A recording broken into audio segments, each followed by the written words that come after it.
All right, so good afternoon. Welcome to the weekly CERIAS security seminar. Today is my great pleasure to welcome our honorable guests from Sandia National Labs. We have an excellent group of colleagues coming visit us. And our main speaker is going to be Mr. Vincent CERIAS. So Vince is a computer engineer and the principal member of technical staff in Sandias Cyber Analysis Research Development Department. He has made major contributions to Sandia's cyber defense programs, especially in the simulation of complex networks, in developing innovative cybersecurity methods, and in designing exercise scenarios that test the limits of current network security. This work is helping Sandia's customers anticipate current and emerging security threats and make critical decisions about their investments. Vince and his team use technologies to conduct cyber defense exercise in partnership with the U.S. Department of Defense and to support national security in collaboration with colleagues at other U.S. Department of Energy national labs, DoD national labs, as well as the U.S. military. So without further ado, I will let Bill say a few words. All right, thanks.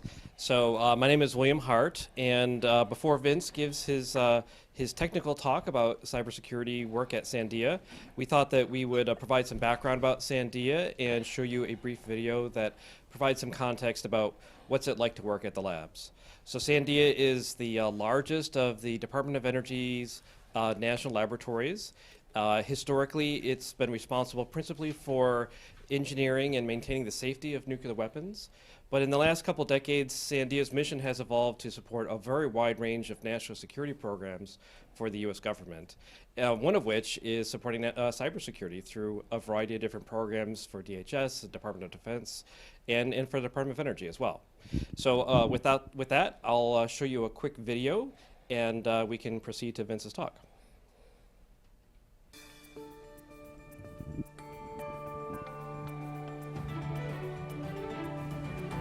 So what drew me to Sandia was the idea of really working for a mission.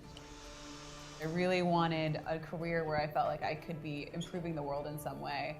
And with Sandia's mission focus on national security, I think that we really have the opportunity to have an impact broader than just within the laboratory, but actually have some global impact as well. Personally, I think with regard to the mission work, I think there's a tremendous amount of pride and value in knowing that you're contributing to a large infrastructure.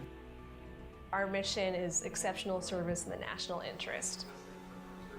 It helps make my community safer, it makes my country safer, it makes me want to work harder because I know it actually impacts people's lives.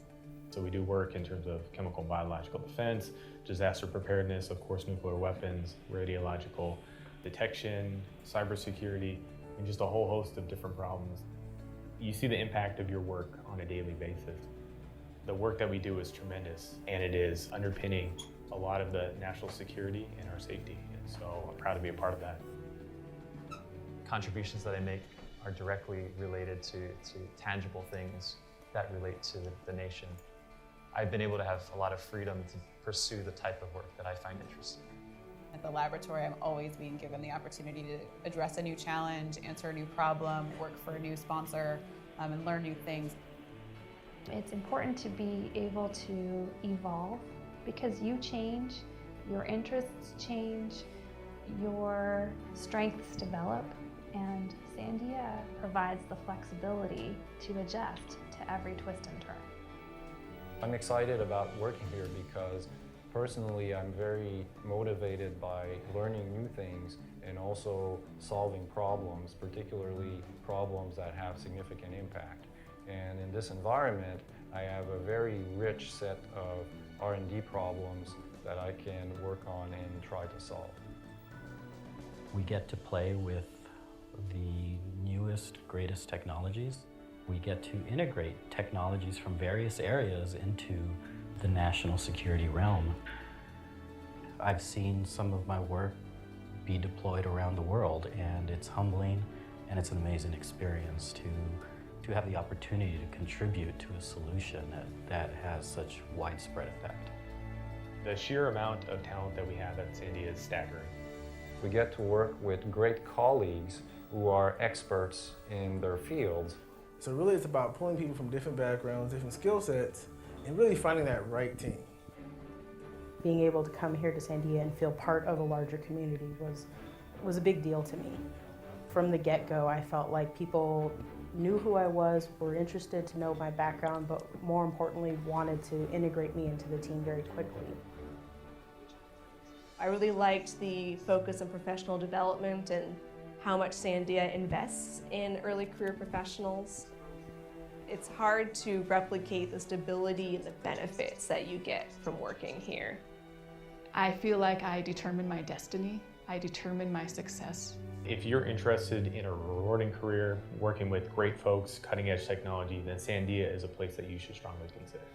If you want to go somewhere and be in an environment where you can talk to world leaders and world experts in a variety of fields, as well as really be challenged yourself technically and scientifically, I think Sandia is a tremendous and great place to do it. I feel like an important member of the team. I feel like I'm contributing to my country, and it's a great feeling to come to work.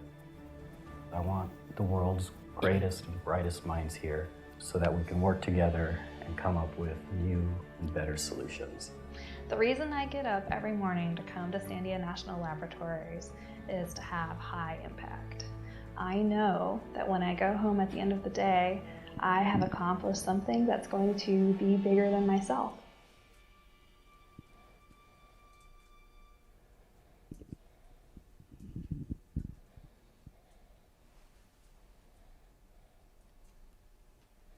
Okay, well, while Vince sets up his laptop, let me just say a few more words.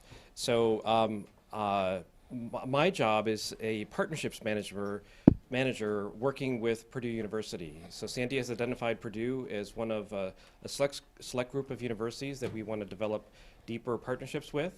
And as a consequence, they've assigned me here to live in West Lafayette and develop research relationships with Purdue faculty and with students. So if you want to learn more about Sandia's mission after the presentation, feel free to reach out to me. I have an office in Discovery Park, and I regularly bring out staff from Sandia as well as managers to interface with new faculty and students.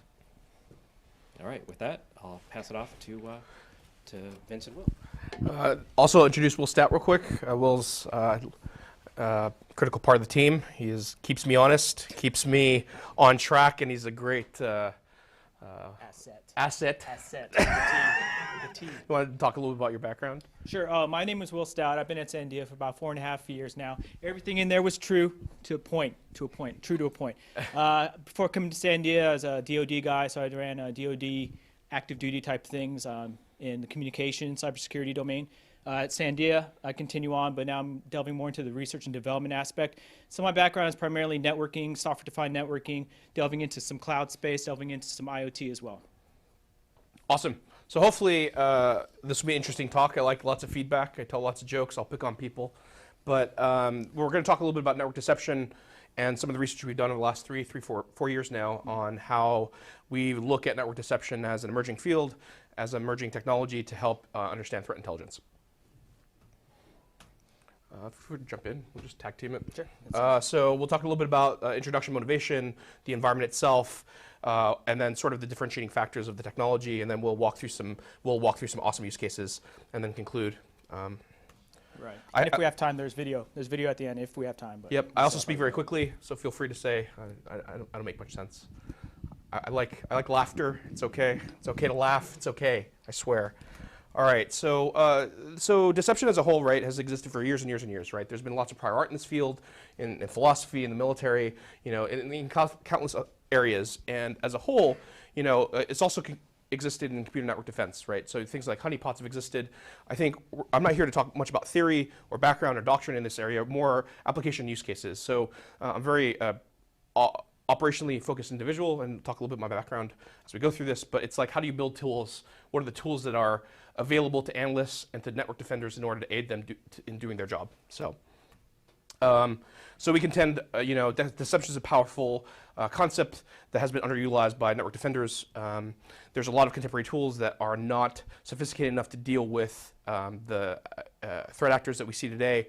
They're awesome in creating the fog of war, but at the end of the day, hopefully you understand from this talk, the hope is to close the gap between understanding the defender's goal, which is to defend the network, and then gathering threat intelligence and merging those two, right? Using deception as a mechanism to say, hey, threat intelligence is produced. So understanding when an adversary compromises a network or compromises a machine, there's information you can gather from them in real time to aid and defend the network. And how do we close that gap in a real-time fashion that's not intrusive? And then, so the defender's needs, right? So I came from an operational background. I was very much focused on net defense on our systems and working with partner systems and understanding, hey, so there is a need, right? So if you look at modern techniques and tools, they're very reactionary in the sense that a compromise has existed somewhere else and we're trying to mitigate it. So we things like IPSs, IDSs, network firewalls, et cetera, are there to prevent an action that's already been seen. They're very reactionary, and it doesn't really necessarily evolve with threat. Once threat happens, once threat exists, these signatures are very static and not very mutable. So how do we get to the point of understanding what the adversary is doing? And what we see is we lose lots of threat intelligence from that space, right? So when there's a compromise at a site, at a location, what is our instinct? As a network defender, what do we want to do? Unplug the box, right? We want to say, hey, stop the bleeding. The bleeding has happened. Our job is to stop that bleeding. But the consequence is we don't really know how or what the motivation of that adversary is. How much information did they know before coming in? What are they looking for? Have they been there before? Those are the questions I'm interested in, right? Because that's going to further help develop my capabilities to defend that network. So really at the time, this is about three and a half years ago, right? We said, hey, the network defender, there are few or limited capabilities that allowed us to interact with our adversaries. Our adversaries, since they exist on our network, and we want to enable a network defender to interact with it in some level. So we said, well, we need to build better tools to gather information about our adversaries. So that's what we try to do. Even more so, there's over the last few years, we've seen some interesting trends also. There's lots of intelligence needs, and that is, you see a lot of intelligence feeds. So things like iSight partners and iDefense's purchases in the last year and a half by FireEye and others are these threat feeds that have taken tens of years to develop are now going behind the curtain, and other companies are buying them. They're not freely accessible. They're not being disseminated. The information could become not necessarily as ubiquitous as it is right now. So in 3 years, what else is going to happen? Are all the feeds going to get purchased? Other things like that are sort of emerging issues from a threat perspective.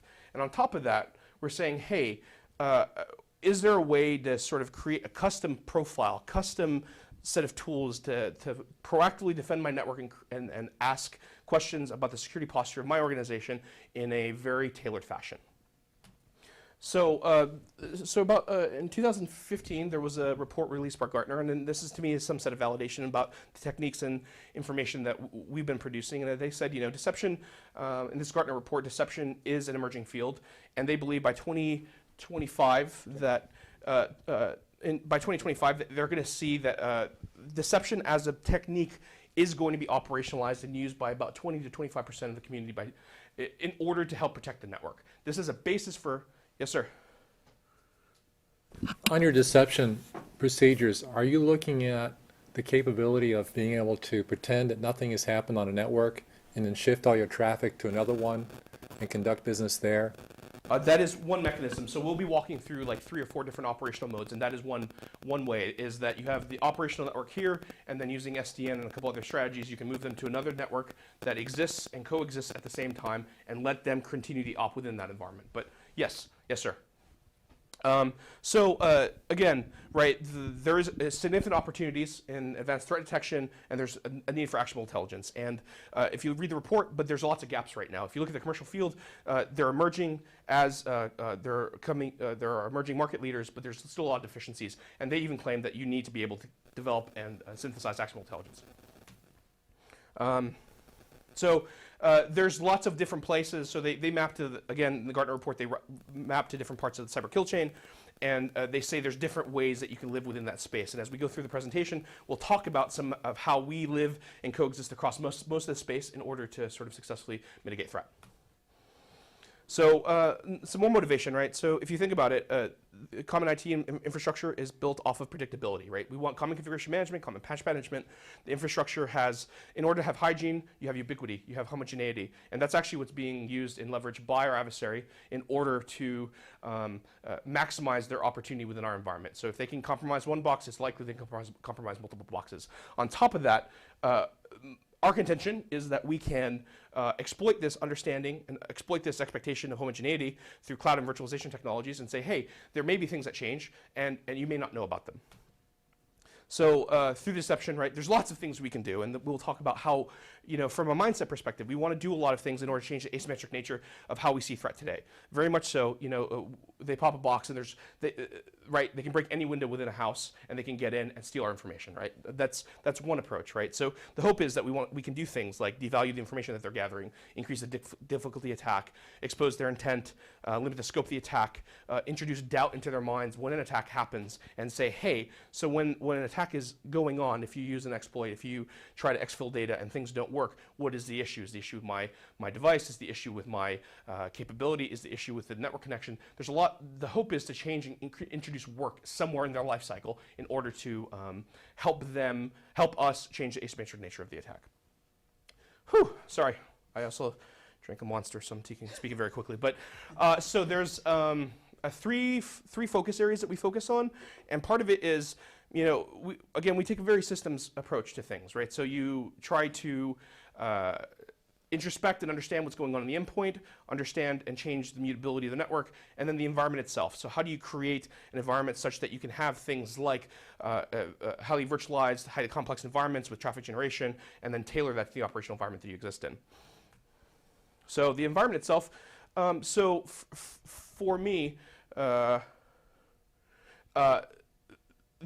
approach is that we have virtualization and the predecessing factor, right? So if you think about 3 years ago, what ends up happening is what we saw is that cloud was becoming more and more ubiquitous. On top of that, about 3.5 years ago, SDN was becoming a little bit more and more prevalent and was emerging as an interesting area, right? So you have mutability in the network and you have mutability on the endpoint through virtualization. So we're saying, hey, can we leverage that sort of change in the operational environment? So these things are coming in and being adopted by Fortune 500 companies, common enterprises. So the hope is that through these changes in the network, we can then help inject ourselves in the life cycle somewhere. So the other half is, I have this belief, right? If you go back in how we're, so I have this belief, and that's, their adversaries are very sophisticated. They keep on pulling on information, and this very much, you need to be able to extract information about what's going on. If you look at a lot of tools that exist, this understanding of what a TTP is, what a tool tactic procedure is, being able to extract it in real time it doesn't exist, right? We do very much forensics, right? So if you think about the box, when the box is compromised, how we extract information from that is we pull the plug and we do forensics. The question for me was, could we do that in a more real-time fashion? Could we start understanding, hey, as a compromise is happening, as adversaries working on our networks, could we understand how they're navigating the directory structure? Can we understand what information they're looking for, what passwords and tools may exist that they have, and then how they pivot through the network, right? To me, that's all actionable information. It's like, hey, when you have a compromise, why are you here? What are you looking for? And what's valuable to you? All that should be fed back to Network Defender. So that's where our transparent reaching capabilities sort of work, and the agentless, for me, right? So if you look at a lot of other approaches in technology space right now, they're very agent focused, right? So to me, you're putting something in there, either custom or commercial, that may exist. The problem is that to me it's a signature. That's something that you or an adversary can see. So how can I do this in a transparent fashion without them knowing what I'm doing to them or how I'm interacting with them? And on top of that, we have this belief that is you need to merge lots of pieces of information. So host-based information, so packets and logs is what the world comes down to for me, right? So get log information, system call information, guest state information, and merge that dynamically with the network state. So getting things like DPI and merging that dynamically so I can sort of see the entire kill chain all at the same time. Want to talk for a little bit? Sure. Yeah, absolutely. How are you guys handling the situational awareness to all that? Because that's a pretty pretty complex task. Are you guys going to get into that in a moment, or? Yeah, I think it is the approach and where and how we tap everything, and then we throw everything into, to jump to the punchline is we throw everything into a seam. So we throw everything into Splunk right now, and then use temporal time sequencing to get information out. So you're still at the raw data part? You haven't really quite figured out the human interface to it? Because That's correct. So the hope is that you provide the information to the analyst, right? So enabling, we'll allude to some of this as sort of the work, the collaboration hopefully is in some areas like causality, right? We're trying to get to the point where you have all this information and you can create causal graphs. But that was the starting point, was how much information can you pull dynamically in real time, and then how do you store that information, sort of where we're at today. And now it's how do you enable analysis primitives to help the analyst navigate that data. Have you looked into business intelligence cubes? So things like Tableau and, is that what you're talking about? Like, yeah, when you're capturing snapshots of three-dimensional data in time and then doing the analysis. So yeah, we're looking at things, not necessarily business cubes, but looking at temporal graphs and looking at temporal graph evolution as one approach, but I've not looked at business cubes yet. Okay, it may not be necessary, I was just curious, thanks. Yep. All right, so as Vince mentioned, there are basically three tenets. I go into this deception environment, deception framework, deception concept, if you will, and that's the virtualization environment itself. That's a platform upon which we deploy all of the endpoints, the network, the system itself. Virtual machine introspection, so how can we reach into a virtual machine to determine what's going on and pull information out that's reflective of what's happening on that particular endpoint. And of course, software-defined networking.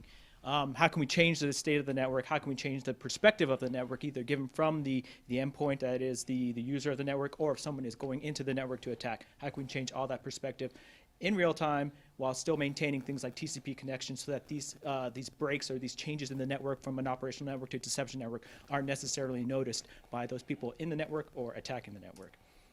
So the virtualization environment itself. So Sandia has a long history of test and evaluation, test ranges, and things like that. So we come from, you want to talk a little about that? That's your background, right? Yeah, so very much.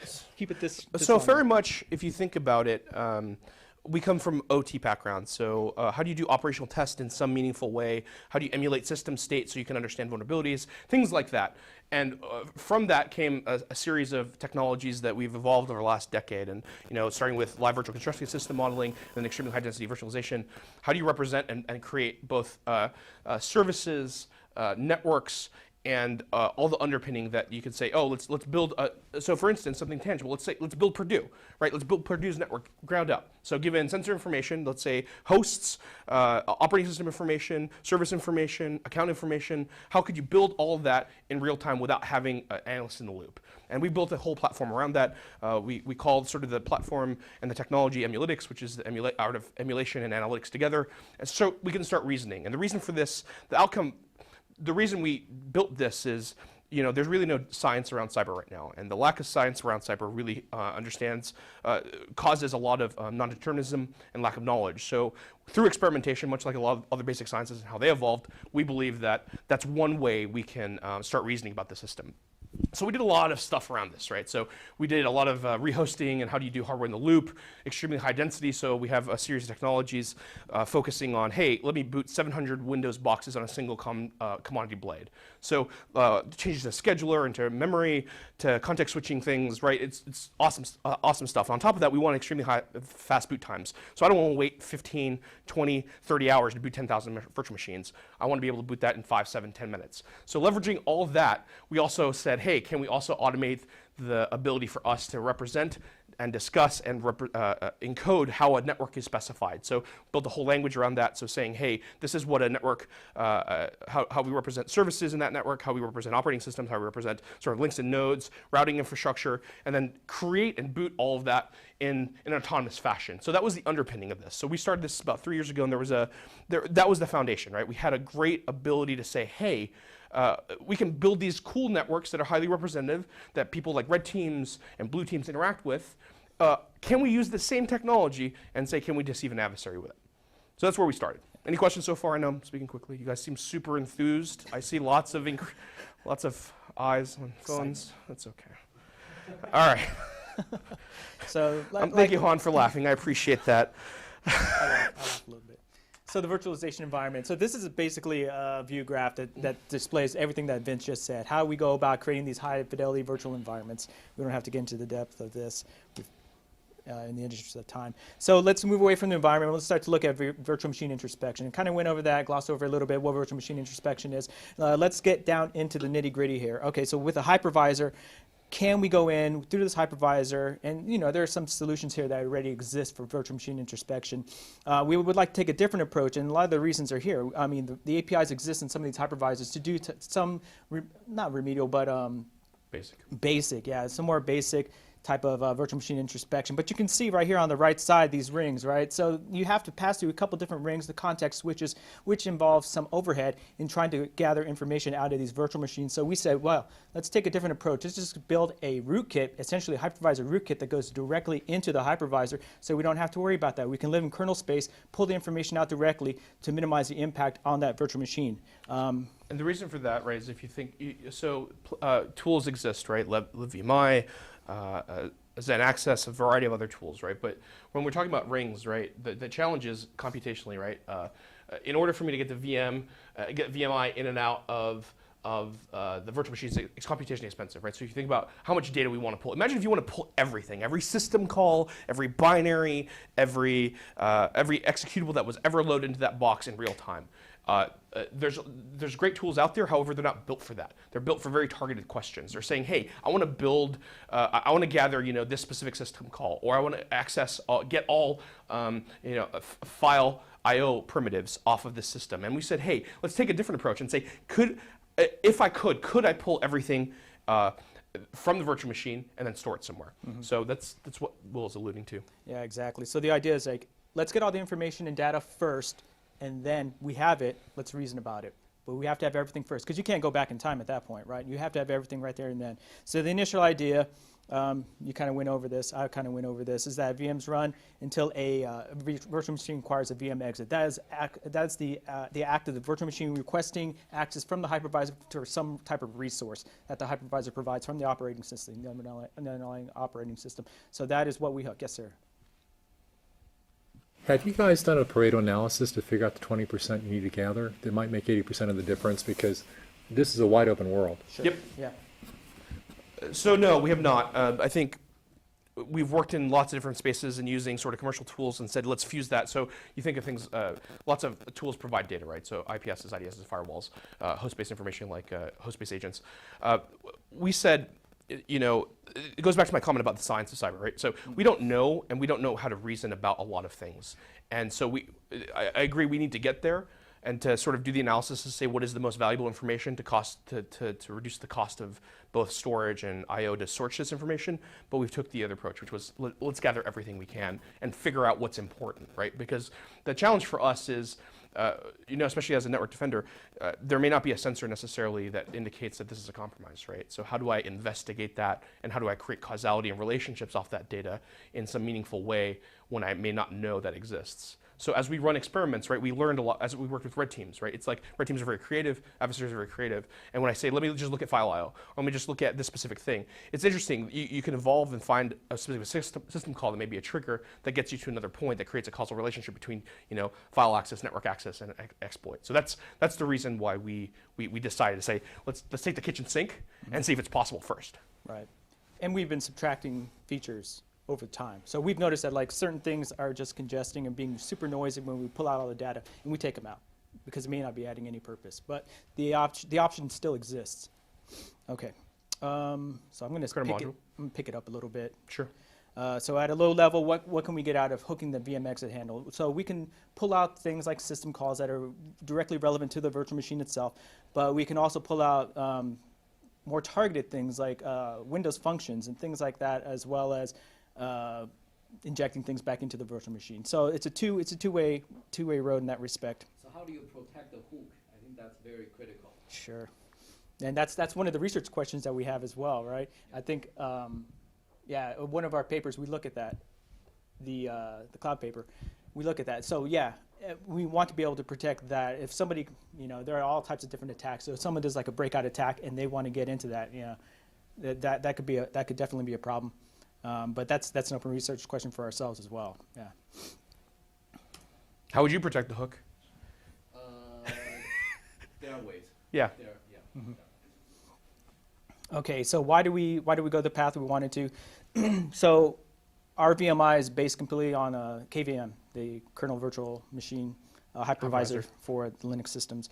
We didn't want to be able to, we wanted to just be able to drop the hook into any type of system. So we wanted to minimize any of the dependencies that would normally go with implementing a virtual machine introspection tool. So we didn't want to have to patch KVMI. We had previous projects that actually did this where we were dependent on a particular version of KVM. Well, you know, with the updates and things like that and software and open source software, that dies out very, very quickly. So we wanted to be able to have a kernel module that we could insert and remove at whim. And the only dependencies was basically a compiler, a C compiler. Compile it on the end system, bang, you have your kernel module, drop it, and pull it out as need be. Also lends itself to portability on different systems as well. We did not want to have to utilize any type of dependency, particularly with things like symbol tables. So you'll see a lot of virtual machine introspection tools that require the symbols for their particular operating system. Well, we didn't want to have to do that. We wanted to be able to do things dynamically. So you insert the kernel module onto the endpoint or onto the host, bang, and just walks memory and then determines heuristically what are the symbols and corresponding to that virtual machine's imprint in memory. Another thing is we saw as patching, as a lot of Windows patching has evolved, we've seen that as patches change, they remove things like symbols for specific functions. As you see that, you lose context, right? So you may rely on a specific piece of specific system call or a specific symbol. We didn't really necessarily want to be bound to that, right? So we want to be able to say, hey, if I'm collecting this information now and exists in the future, we want to continue to be able to collect that without having to depend on third-party symbol libraries. And of course, everything is done at runtime. So we inject it, it determines what kind of operating system it is, and then fills out the symbol table, for which we then use to pull out certain Windows functions and the parameters. High-level abilities. So at a very high level, what can we do with that? We can gather process information that is corresponding to the user, command line entries, the PE images that are executed on the endpoint itself. We can look at the DLLs or executables that are loaded on that particular virtual machine. Additionally, we can actually pull those out of memory as they're loaded. So if something never gets written to disk, we can still pull it out of memory as it's executed. We have specific API hooks, and these are the things that we can tailor. So if we notice that we try to pull a particular API hook that is providing excessive amounts of noise, well, we can take that out on the fly and not have to worry about that any longer. Or we can inject it back onto the kernel module itself so we can gather that type of information.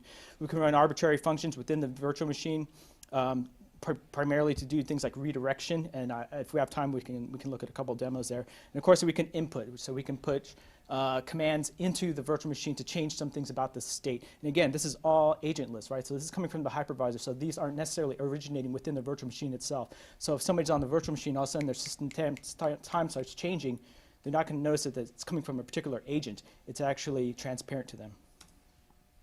All right, so for the SDN aspect, as Vincent mentioned, this was started at the genesis of SDN really coming into the research space. And so we said, well, let's take advantage of this so we can do away with all the little constraining protocols that normally go with communication systems. Let's build it up from the ground up. Closely integrates with cloud type or virtual type environments, and let's create a malleable fabric, network fabric that we can control or we can extract information from. So the idea here is that we would have our virtual machines go through an SDN controlled fabric that we could then pull information out, that we could also change the particular attributes of a network. So if we're looking at VLANs, if we're looking at IP addresses, MAC addresses, we can change those types of things. Additionally, we can also redirect the connectivity from a virtual machine to any other endpoint within that virtual environment so that we can do things like man in the middle, on the fly, with some other the different technologies that we have at Sandia. Additionally, since we own the fabric, we also have layer 7 DPI tool sets that we've written to not only extract to classify certain types of data, but also to pull out metadata that we believe is important to basically determine what's happening on host correlated back to network or vice versa. That's one of the interesting things, right, is you think about it as you start pulling the thread and trying to understand what's happening, why is it happening, where is it happening, right? So from a forensics perspective, we want to try to piece all those things together and be able, right, so if you're taking PCAP, you're going to have to, we didn't want to do offline analysis, right? So could we do online analysis of everything? And that's why we're trying to do a real-time DPI, right, is to enable us to say, let's extract this metadata and be able to fuse that without having to do it afterwards. Mm-hmm. Exactly. So the high-level methodology here with regard to an operational network and a deception network is that you would have somebody attacking an operational asset within the environment itself. That's, you can see little attacker guy up there, attacking some virtual machine within our network. That virtual machine over time has communicated with S1, S2, and S3. And we're not talking about the detection mechanisms here, right? Because that's not really the business that we're into. So naturally, something else would alarm an analyst that something is happening within the network. Given some period of time, that's an arbitrary period of time that can be specified, we say, okay, this particular virtual machine is communicated with S1, S2, and S3 over this period of time that we are interested in. So at that point, we can initiate what we call a live migration. So this virtual machine is migrated from the operational network into the deception network, and those three, S1, S2, and S3 are essentially cloned. These are cloned virtual machines that go into the deception network, so that as this adversary begins to look at things in the network, in this deception network, there's familiarity. He recognizes that these particular virtual machines are still there, so that he's not tipped off. Using SDN, we install static flows from that adversary into the deception network so that they cannot get back into the operational network, and that also allows us, through the cloning process, allows us to go back into this operational network, do types of remediation, things like that. So you can patch, you can remediate, right, without having to impact the rest of operations. And the hope is, right, if there's active connections, right, I wanted to pull on this just a little bit. If you think about it, right, there's active connections going on, right? So if you think about what we traditionally do is we pull the plug, right? So if an adversary is coming in and saying, hey, I'm on this box, I have an active TCP connection with the SDN controller, we're able to say, okay, let's take this machine, clone it, and actually take their network state, all their active network state, all the active connections, the C2 that they may have, the interactions they have with that system, and then move them to a new environment. Usually people say, woo. No? Okay. Of course, there are a lot of gotchas there, and we're not able to go through everything here. But so some of the operating modes that we alluded to earlier, and this is in order of increasing cost and increasing fidelity, right? So you're going to have a trade-off between the greatest fidelity, high fidelity deception environment, and the cost that comes with that. So the first, of course, is a VM replacement. So can we take this flow? Yes, we can take this flow and then migrate it to a what we call a warm VM. And that's a VM that matches some of the similar attributes of that previous VM that it was migrated from. Not the highest fidelity, but it serves some purpose for people with low cost who can't tolerate things like cloning and like that. So it works well with physical machines. So if you have a physical machine, migrate the flow over to something else. VM isolation and quarantine. So this is actually masking off certain parts of this operational network. And you've seen there are a couple of vendors that do this type of thing. Of course, this will in turn cut off that connection to an external entity, which does what? It disallows us from getting any more intelligence about what they're doing. This is essentially equivalent to the cutoff approach of pulling the plug.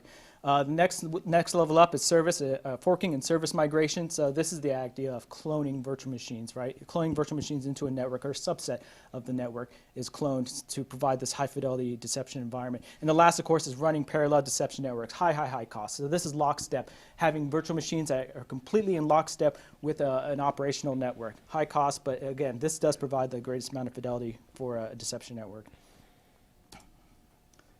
All right, so guest and network data fusion. So we take from the KVMI, which was the hypervisor VMI, virtual machine introspection tool. We take that, all the data that comes out of that, in conjunction with the network data, which is all the flow rules that are established at any given time within the network, as well as the DPI information and the DPI metadata, and we merge that with all of the virtual machine information that we've pulled. So we have virtual machine VPIDs, the modules and drivers loaded, system calls, machine processes, machine files, sockets, system FS type files. We'll get into that in a little bit. And we have fields that essentially correlate between all of these different source types, so that we can start to stitch together what's happening in real time or after the fact in a network. Use case analyses. All right, so again, going back to the original theme, you can already see the malleability of the platform itself. You can basically use this for any type of an analysis, deception network, cybersecurity platform. But for the theme here is we're talking about threat intelligence, right? So how can we get some information out of this network that is tangible that we can then feed back to the network defender that says, okay, here's what we've gotten. We have certain signatures, certain attributes of this particular actor. We can take that data and say, okay, now we have a signature that we can bring back to the network defender that they can use for further protection of the network. And so these are just a few of the different use cases that we have here. The first one is VM as a platform for bad actors. So for this particular use case, you might have someone who jumps on a host and tries to steal certain information from that particular host or uploads and downloads files onto that host. What can we get out of that? Signatures such as hashes or particular file types that are dropped onto that He's going to host. walk through all of these in a minute and just do a deep dive and just walk through things like the UI and the data we're collecting. Do you want to just jump to? Let's jump to maybe one or two of these so we can have time to go through them. Lots of words. Lots of words. Yeah. You just want to go to use case 2. Start there. Okay. So VM as an exploited endpoint. Okay, so this is a little long one. So essentially a virtual machine user or a user on a particular clean endpoint visits a malicious website. This is the drive-by download. If everyone's familiar with the drive-by download, okay, this is the drive-by download. The attacker gains access and controls the particular endpoint that has downloaded the malware and then starts to pivot through the network. And so what have we done here? So KVMI introspects all the information from the VMs. We have network forensic logs that correlate that guest data to the network data. And so we can essentially step through these logs to show what has happened.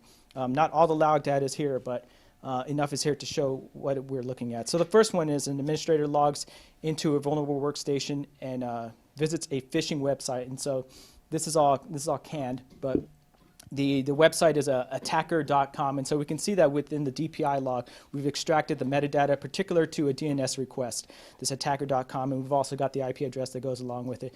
The next thing is the attacker compromises that endpoint through a vulnerability, a server-side vulnerability within the web browser itself, and we can see that vulnerability come through another DPI log, and then it opens a meta-interpreter port on port 2222, and we also see that maybe not here, but we'll see it a little bit later. The attacker then starts a new process in Notepad exe and then migrates to that process so that if the user should close the browser, he'll still be resident on the endpoint machine. And so we see that here with the opening of notepad.exe. And then the attacker uploads a binary and executes it on the endpoint. And you can see this here. Notepad.exe is actually executing or creating a file. It's executing a file called binary.exe, which is kind of strange. Why would Notepad be executing a binary here? And so at this point, the attacker then downloads a file located on the endpoint's machine. And so from the logs, we can see that he opens up explorer.exe and starts to walk the directory. So you can see that here looking at the desktop. All right, and then he runs hash dump and loads Mimikatz to collect some passwords. And at this point, he uses those passwords to pivot to another machine within the network. And you can see some of the IPs are changed here, and then actually opens up a communication channel back to his endpoint over port 3333, and we see that here. Okay, and then as information is transferred back, we can see some high entropy URLs that are going back to that attacker machine. Very indicative of some attacks that we've seen. Okay, and so this is one part of the former UI. We're actually developing, as Vince mentioned, using some Tempora graph representations of the data. Previous UI, though, we can see the flows as they're established on the endpoints and as they connect back from endpoint 1 to the Active Directory machine and then all the way back to this green dot, which we've had to blur out the IP address to. Okay. So we got like 5 minutes left. So this is using cloud as a relay. So this is another use case where if we had own some portion of some cloud network, could we be able to see, tie back, maybe the use cases here is botnets, right? So if you have a virtual machine that's being leveraged as a botnet, could we tie back the activity on that particular virtual machine to an application? And so this is a quick one. And so from the data we extract from the virtual machine itself, we can tie back to the connections from the Windows API to particular endpoints, IP addresses, and we can tie them back to the applications themselves. So this is tied back to explorer.exe. So from here, we can start jumping off and correlating that data to other things that are going on in the virtual machine using the PID of the virtual machine, as well as any further communications with IP addresses using the DPI log or the flow logs. And the hope from there, right, is that we start correlating, so the system call information exists, right? So when you create a socket has to have an ephemeral port. You walk through all of that and you can start really correlating process to socket to network flow to associated process information, right? So you have a full take of information, so you can really start looking at what is the causal relationship between a process, a specific system call, a specific registry key change, and what is making that change, and what information is transferring over the wire at the same time. There you go. Okay. So we have a couple more use cases. Again, since we're limited on time, we just tended to focus on how we can extract some threat intelligence type data. So right, hopefully, right, the hope, right, from a mindset perspective, I think we've really got to rethink about how we're gathering information about people and how they're interacting with our system, right? At the end of the day, right, being able to understand the motivation and the techniques that they're using to get on our boxes is sort of for me, the basis for us starting to develop better defenses. And at least for us, this was a starting point to start being able to say, okay, let me try to run an experiment with a potential adversary in some low-risk environment and low-risk fashion such that I can interact with them and start changing both the state and gathering information about them, and then providing them breadcrumbs, be it virtual machines, be it services, be it data, and then have them sort of navigate throughout my network and then learn something about them, right? Like, there's a lot of interesting information you can start pulling, like how they start commands, how they, where in the file system they start looking. Those, I think, are all transient information that's often lost by a lot of other systems. And that's what you need to start looking at, is saying, okay, so really when you start attributing, hey, someone's doing something to me, the question is, what are they doing, how are they doing it, when did they get there, and then how are they navigating sort of your network. I think these are the things that we want to do. So the other part of it, right, is being able to change the network state. And we didn't really get through the demonstration, but it's also changing things on the network and things on the import such that you can introduce doubt, be it doubt in what the data they're pulling, the doubt on the environment itself, doubt in execution of a binary, just so that they have to do more work in order to understand what's going on in the network. And that's part of what we're trying to do. And then finally, it's really the correlation, right? So all this information should be able to autonomously be pulled, and you can navigate and understand this information such that you can create actionable intelligence to inform your operational defense infrastructure, so you can develop things like UR signatures or snort signatures in such a way that you can inform future decision and defense techniques. Questions, excitement, quiet, I understand. Yes, sir. So it sounds like at this point you're not really at a spot where you can say you could execute a deception that would cause the attacker to gather information that will totally, not just technically, but from an operational perspective, confuse them in terms of what reality is. That's a whole different. That's a whole different game. Research area, right? I think a lot of it is just, for us, it was creating a platform, right? So, right, we're engineers. We like to build stuff. And that's really where we started, was building a platform such that we can start asking and reasoning and interacting with someone in some pseudo-safe fashion. I think this is pretty cool, because I've seen other very experienced people on a network where there's open collaboration networks verbally say, "We've been hacked. Don't tell anyone." And I'm going, I think the bad guys heard that. And they would never do that on a radio network. They would just shift to another radio network, continue traffic on the first one as if nothing ever happened, and then conduct business securely elsewhere. So it's good to see. It's been fun. Any other questions? You guys are quiet bunch, huh? What's your name, sir? Thanks, Jim. All right. Cool. Yeah. No other questions?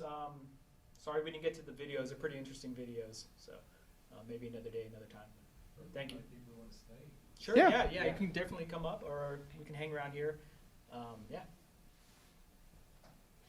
Thanks. Cool.